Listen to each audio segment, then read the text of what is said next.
Namatay naman ang isang lalaking umano'y big-time hitman at pusher matapos itong manlaban sa mga pulis sa isinagawang anti-drug operation sa Caloocan kaninang madaling araw. May hataw na balita si Maki Libradilla live. Yes, Maki, go ahead. Good morning, Angela. Good morning, Kuya, at sa lahat ng ating mga kasambahay.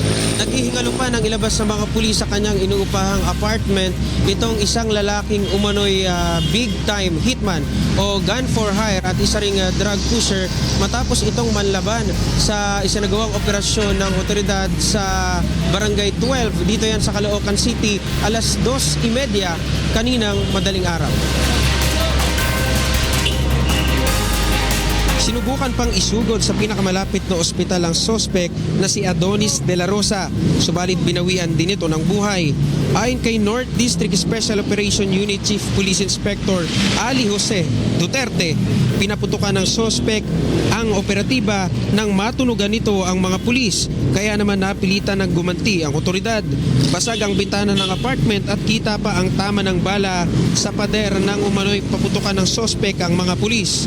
Dalawang banaan niya nilang minanmanan ng sospek na papalit-palit ng tirahan.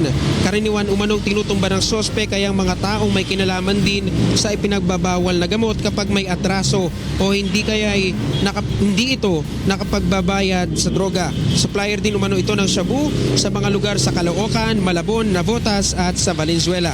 Nagulat naman ang may-ari ng apartment nang malaman ang background ng sospek. Dagdag naman ng otoridad, miyembro ng isang grupo ng hitman ng sospek, kaya panawagan ito na lumutang ang sinumang may kaanak na nabiktima ng sospek para makatulong sa paglakap ng impormasyon upang mahuli ang iba pang mga kasamahan ng sospek.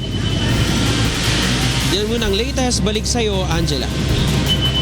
Maraming salamat sa iyo, Maki Libradilla, live na nag-ulat mula sa Caloocan City.